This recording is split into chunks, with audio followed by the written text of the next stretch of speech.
At my family's barbecue, they treated my daughter like she was less than everyone else. They made her serve food, laughed at her clothes, and acted like she should be grateful just to be there. I stood there watching, heart pounding, forcing a smile while my daughter tried so hard not to cry. I knew I needed to stay calm for her sake, but inside, I was ready to explode. Then, right when I thought the night couldn't get worse, a black SUV pulled up. A woman I had never seen before stepped out, walked straight toward my daughter, and knelt down in front of her. She looked at Nora right in the eyes and said, "Princess, are you ready for your surprise?" The entire backyard froze. Forks stopped midair, jaws literally hung open, and in that single moment, everything changed.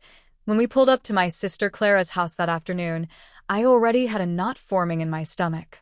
I told myself it was just nerves. Maybe this time things would be different. Maybe Clara and Mom would actually be kind. Maybe today would be about family and laughter, not quiet humiliation disguised as jokes. I tightened my grip on the steering wheel for a second before turning to look at my daughter sitting beside me. Nora smoothed the front of her dress, a simple yellow sundress she had saved up for by babysitting the neighbor's twins. She'd fallen in love with it the moment she saw it online. It wasn't flashy or expensive, but it was her style, soft, pretty, modest. She looked beautiful. Her dark hair was tucked behind her ears, and she wore a small silver bracelet she had gotten from her school's craft fair. She was nervous, I could tell, but she still smiled up at me with those big, hopeful eyes. "Just be yourself, sweetie," I said, reaching over to squeeze her hand. "You're perfect the way you are."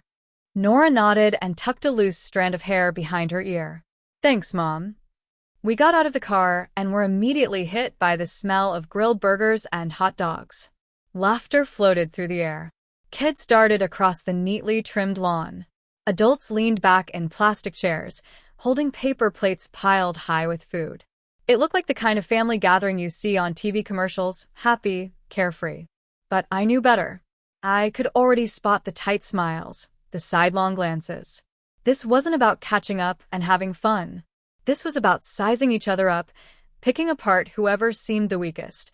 Clara spotted us from across the yard and waved. Her hair was pulled back into a sleek ponytail, her designer sunglasses pushed up on her head. She wore a crisp white dress that probably cost more than my entire paycheck. She sauntered over, drink in hand, flashing that practiced smile she saved for when she wanted something. "There you are," Clara said, pulling me into a stiff, one-armed hug before turning her attention to Nora. Her smile faltered for just a second, almost too quick to notice. But I noticed. "Wow, you're getting so big," Clara said, the edge in her voice slicing right through the compliment. "Hey, listen, could you do me a huge favor and help pass out some drinks? The kids are being lazy." Before Nora could answer, Clara was already pressing a tray of soda cans into her hands. She turned and walked off, calling back over her shoulder, "Be a dear, okay?" Nora stood there, frozen for a second, tray wobbling slightly. She looked up at me, and I saw the question in her eyes. Should I say no? Should I fight back? I gave her a tight smile and a small nod. We would pick our battles. Right now, we needed to survive the afternoon. I watched my daughter weave through the crowd, cheeks flushing as she tried to balance the tray and smile politely at people who barely looked at her.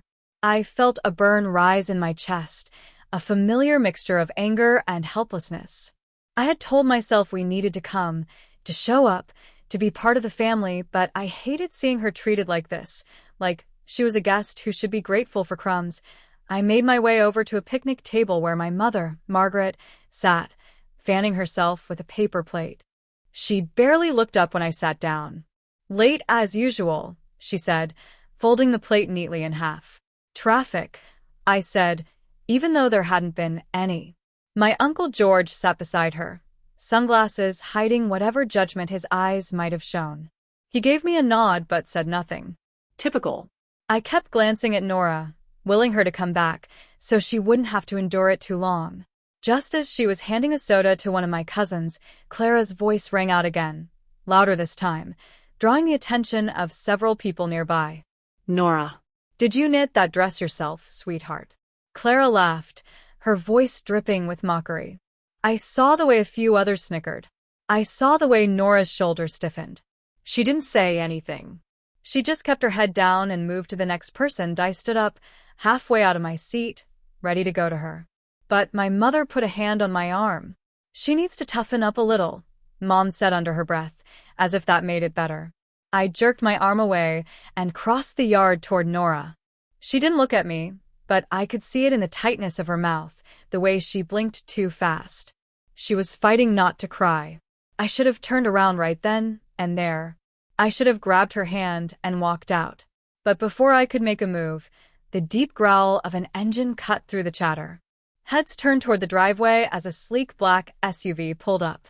It was out of place here among the scratched minivans and battered pickup trucks. The vehicle came to a smooth stop, and the driver's door swung open. Out stepped a woman none of us recognized.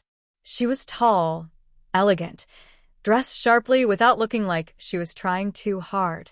She looked around the yard, her gaze steady, until it landed on Nora, and without hesitation, she started walking straight toward my daughter. The woman from the SUV hadn't spoken a word yet, but everything about her drew the attention of the entire backyard. Conversation stopped mid-sentence. My sister paused halfway, through sipping her wine. Even my mother raised her eyebrows and straightened in her seat. But the woman didn't glance at any of them. She had eyes only for Nora. She crossed the yard with calm, confident steps, her heels clicking softly on the stone path. I saw Nora hesitate, still holding the half-empty drink tray Clara had given her. Her eyes darted toward me, unsure. She didn't recognize the woman. Neither did I then. Just before the woman reached her, Clara cut across the yard with the fake sweetness she always reserved for strangers. "Hi there," Clara said with a sharp smile. "Can I help you with something?" The woman barely looked at her. She gave the faintest polite smile and stepped around her like she wasn't even there. Clara's smile froze for a split second. Then she turned and followed, clearly trying to figure out what was going on. The woman stopped in front of Nora, crouched slightly, and looked her right in the eyes. I could feel every muscle in my body tense. My daughter didn't know how to react. The tray in her hands wobbled again. The woman smiled gently and said, "Princess, are you ready for your surprise?" Nora blinked. Her mouth opened, but no sound came out. She looked at me, completely lost. That was the moment the entire yard went silent. People stopped chewing. Someone dropped a fork. Every eye was locked on the stranger kneeling in front of my daughter, calling her princess, like she was someone special, someone important. I walked over slowly, every instinct in me on high alert, trying to piece together what was happening. I reached Nora just as the woman stood again. She extended a hand to me. "Miss Hannah Morgan?" she asked. "My name is Olivia Bennett. I've been trying to reach you through your daughter's school, but they weren't sure if you'd be attending today's gathering." Olivia Bennett. That name didn't mean anything to me at first, but her tone, her presence, the way people were watching her like she had just stepped out of a movie, it all made my heart race. "I'm sorry," I said cautiously. "What's this about?" Olivia smiled again, but this time with more excitement. She turned back to Nora. "You submitted a portfolio of fashion sketches to your school counselor a few months ago. She sent them in as part of a statewide youth arts initiative. We reviewed over 300 submissions." Nora's work stood out immediately. Nora's mouth dropped open. "She's been selected for the Bennett Rising Creators Program," Olivia continued. "It's a mentorship program in partnership with a top-tier arts academy. Full summer scholarship, travel included, with some of the best fashion designers in the country." For a moment, no one said a word, not even Clara. Nora stared up at her, stunned. "My drawings?" "Yes," Olivia said warmly. "You have a gift, Nora, and we'd be honored to help you develop it." Clara recovered first, stepping forward with a laugh that didn't sound natural. "Wait, I thought this was some kind of joke. I mean, she draws little cartoons." I turned to her sharply. "They're not cartoons. They're fashion illustrations." Clara shrugged. "Whatever. I'm just saying she's a kid. She's never even taken real classes." Olivia's smile turned cool. "That's the point. Talent like this doesn't always wait for formal training. It grows in quiet places. Clara's mouth opened again, but she didn't have a comeback. My mother stayed seated at the picnic table, arms folded, eyes narrowed. Uncle George muttered, "Didn't see that coming." I looked at Nora, who was still frozen in place, eyes wide. Her face was flushed, but this time, it wasn't from embarrassment. It was from something new, recognition, hope, maybe even pride. I stepped behind her and put a hand on her shoulder. "You did this," I whispered. "You earned it." Olivia reached into her bag and handed Nora a crisp, white envelope. Inside was the official invitation, a schedule, a letter from the director of the academy, and a handwritten note from the judge who had reviewed her portfolio. The words "natural visionary" stood out in bold letters. Nora looked up at Olivia. "I really get to go?" Olivia nodded. "If you say yes, the car is here to take you to the welcome dinner tonight. We'll handle everything else." I turned to Nora and gave her the one thing she needed in that moment. A yes. She turned back to Olivia, heart pounding, voice trembling. "I want to go." Applause broke out awkwardly around the yard, some of it genuine, some of it forced. Clara clapped slowly, clearly fuming but too stunned to do much else. My mother didn't move, but I didn't care. My daughter was being seen, truly seen for who she was, by someone who mattered. That was the moment the tide shifted, and we weren't finished yet. Nora stood clutching the envelope like it might disappear if she blinked. The words on the page felt unreal to her, like a dream she hadn't dared to speak out loud. I could see it in her eyes. She was trying to convince herself this was really happening, that someone had actually seen her, not as a burden or an obligation, but as an artist. I wanted to give her that moment, to let her breathe it in. But I could already feel the shift around us. The smiles were fading.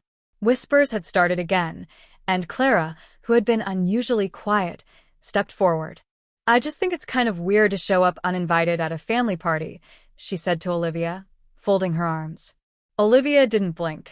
"I was invited by the school. They told me she would be here today." Clara scoffed. "Well, this is a private family gathering.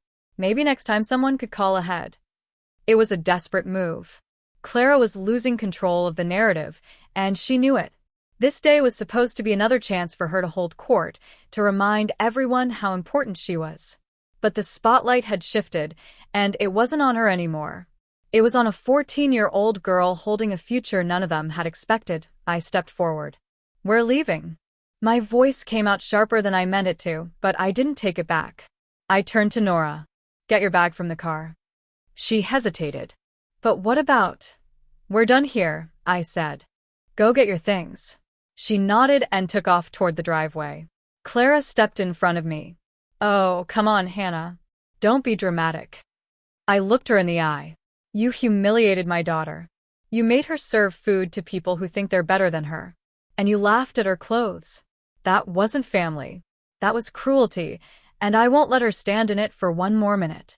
My mother, still sitting at the picnic table, spoke up without looking at me. "You're overreacting. She needs to learn how to take a little teasing. She's 14. I snapped. "And what she needs is to be surrounded by people who believe in her, not people who keep trying to make her feel small." I looked at Olivia. "How soon does she need to leave?" "The dinner starts in 2 hours," she said. "We have a room prepared for her tonight. She can call you from the hotel once she's settled." Nora returned with her backpack slung over one shoulder. Her bracelet glinted in the sun as she clutched the strap. She stood beside me, still not saying much, but her eyes were different now. Brighter, fierce. "Are you sure?" I asked her softly. She nodded. "Yes, I want to go." I hugged her tightly. "Then go. I'll be right here when you come back." Olivia gave me a warm, reassuring look. "We'll take good care of her." I stepped back and watched them walk toward the SUV. The driver opened the back door. Nora paused before getting in and looked back at the yard. Her gaze swept across the stunned faces of people who had never really seen her. She didn't wave. She didn't smile. She simply got in and shut the door. The engine started. The SUV pulled away. I turned to face my family. "You didn't break her." You tried, but you failed. Clara rolled her eyes. You're acting like she won the lottery. No, I said. She won something better. Freedom. I didn't wait for a reply. I walked to my car, climbed in, and drove away without saying goodbye. My phone buzzed 20 minutes later with a photo from Olivia. Nora was standing in front of a hotel ballroom entrance, dressed in the same yellow sundress Clara had mocked, only now it looked completely different on her. She stood tall, shoulders back, head held high. Her smile lit up her entire face. I stared at that photo for a long time. I thought about how close I had come to keeping her in that backyard just to avoid conflict. I had almost stayed silent for the sake of politeness. But not anymore. I had made my decision. I would never sit quietly while someone tried to crush her spirit again. Not even if they were family.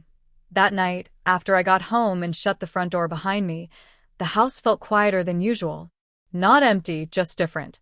For the first time in a long time, it wasn't weighed down by tension. I didn't feel like I had to brace myself for the next comment or carry the guilt that always came after seeing my family. The silence felt peaceful. I sat on the couch, phone in hand, waiting to hear from Nora. Part of me still couldn't believe it. She had left that backyard like someone stepping out of a cage. I had watched her drive off towards something real, something that belonged to her and no one else. When my phone lit up, I answered before the first ring ended. "Hi, Mom," she said. Her voice was soft, but different, more certain. "You okay?" I asked. "Yeah, more than okay. We had dinner with the other students. They're from all over. One girl's from New York, another from Oregon. We each got a journal with our names on it. And guess what? They said I get to pick my mentor tomorrow, like a real designer." I smiled. "You sound like you've been waiting for this your whole life." She hesitated. "I think I have." We talked for a few more minutes. Then she said she had to go meet the program director. I told her I was proud of her, that I loved her, and she said it back. After we hung up, I just sat there holding the phone, trying to absorb what had happened. I didn't know then how much would change in the days ahead. By the next morning, Clara had already started spinning a new version of the story. She posted a photo of the barbecue on Facebook with a caption about family first and supporting young talent. She never mentioned the comments she made or the way she tried to embarrass Nora. She made it seem like she had always been proud of her niece. My mother followed up with her own post, congratulating Nora as if she had been cheering her on from the start. A few of the cousins commented with surprise, asking why they hadn't heard about Nora's designs before. I didn't respond to any of it. I didn't feel the need. The truth had already spoken for itself. Nora stayed in the program for 6 weeks. Every day, she sent me photos of sketches, mood boards, swatches of fabric pinned to corkboards, even selfies with her mentors. In one picture, she stood beside a woman who had designed gowns for celebrities. Nora's smile was the same as the one she wore as a little girl drawing dresses in her notebook, but now there was a fire behind it. Confidence. Ownership. Near the end of the program, there was a showcase. Each student presented a piece they had designed from start to finish. I drove to the city where the showcase was being held, sitting in the front row with my hands clasped tight in my lap. The lights dimmed, music played, and then she walked out. She wasn't modeling the dress, but the model was wearing something unmistakably hers. The soft lines, the layered textures, the careful detailing that reflected her quiet strength. The audience applauded. Judges nodded. One woman wiped a tear. Afterward, Nora found me backstage and threw her arms around me. She was shaking from nerves and joy. "I can't believe I did that," she whispered into my shoulder. "You didn't just do it," I said. "You soared." Later that night, as we drove home, she turned to me and asked, "Do you think they'll ever understand?" She didn't have to say who they were. I thought about it for a moment. Maybe. Or maybe it doesn't matter anymore. She nodded, staring out the window as lights passed by. "I don't think I need them to. Not really." That was the moment I knew something bigger than just a scholarship had happened. My daughter had stepped out of the shadow of people who couldn't see her, and she hadn't looked back. This wasn't just about fashion or art. It was about freedom. It was about a girl who had been treated like she should be grateful just to be included, finally being given the chance to stand on her own, not because someone allowed her to, but because she earned it. And she made them watch. It's been 3 months since that barbecue. 3 months since my daughter stood up in front of a crowd and showed them who she really was, and 3 months since I made a choice I should have made years ago. We don't talk to most of my family anymore. Clara hasn't called. My mother sent a short message about hoping we can move past the drama, but she never apologized. She never asked how Nora was doing. She just wanted everything to go back to how it was: quiet, controlled, comfortable for them. But I'm not interested in making them comfortable anymore. Nora is thriving. Her room is covered in sketches, color palettes, and fabric samples. She's applied for an advanced arts program at her school and was accepted without hesitation. Her counselor told me she walks with her head up now. She speaks in class. She volunteers to lead projects. She's not the same girl who hesitated to raise her hand or who used to shrink into herself when people talked over her. She's growing into someone who knows her worth. And it's because she finally saw it reflected back at her by people who celebrated her instead of diminishing her. Last week, we sat on the floor of her bedroom, going through the scrapbook she made from her summer program. Tucked between photos and ticket stubs was a small note from Olivia Bennett, written in neat script. Stay bold, stay kind, and never wait for permission to shine. Nora read it again, then looked up at me. I used to think I didn't belong anywhere, she said. But now I think maybe I was just in the wrong rooms. I couldn't respond at first. My chest tightened with a kind of pride that made it hard to speak. I reached out and touched her hand. You were never the problem, I said. They just refused to see who you really were. For a long time, I blamed myself for not protecting her sooner. I told myself I had to keep the peace. I didn't want to isolate her. I wanted her to feel like she had a family. But what I've learned is that showing up doesn't mean you're accepted. And being related doesn't mean someone loves you the way you deserve to be loved. What matters is who stands beside you when it counts. Who lifts you up. Who celebrates your joy without making you feel like you owe them something in return. Sometimes, the most radical act of love you can give your child is walking away from the people who make them feel unworthy. That day at the barbecue, they tried to remind Nora of her place. They made her serve plates and take orders because they still saw her as small. They saw me as the single mother who should be grateful for a seat at the table. But Nora didn't need their table. She built her own. And when that black SUV pulled up and a stranger saw her value before her own family did, everything shifted. She walked away from that backyard with her chin high and her future in her hands. And every single person who tried to make her feel like less had to sit there and watch. She didn't yell. She didn't argue. She didn't beg them to treat her better. She just left. That's what strength looks like. Sometimes justice doesn't come in the form of a dramatic confrontation. Sometimes it's quiet. Sometimes it's a girl in a yellow sundress stepping into a car with someone who believes in her. Sometimes it's the moment a mother decides her child's joy matters more than anyone's opinion. We haven't looked back. And we're not going to. My daughter was never just someone they let come along. She was never an afterthought. She was never less. They tried to make her feel small, but she left that day as a queen. Thank you for watching this story. If it moved you, if it reminded you of someone who's been underestimated or overlooked, take a moment to like this video. Share it with someone who needs to hear that their worth is not defined by how others treat them. I'd love to hear your thoughts in the comments. Have you ever had to walk away from people who didn't see your value? Let's talk about it. This is a space where your story matters. And if you believe in real stories that uplift, challenge, and inspire, make sure to subscribe to the channel. There are more voices like Nora's out there, and we're just getting started. Your support helps make sure they're heard. See you in the next one.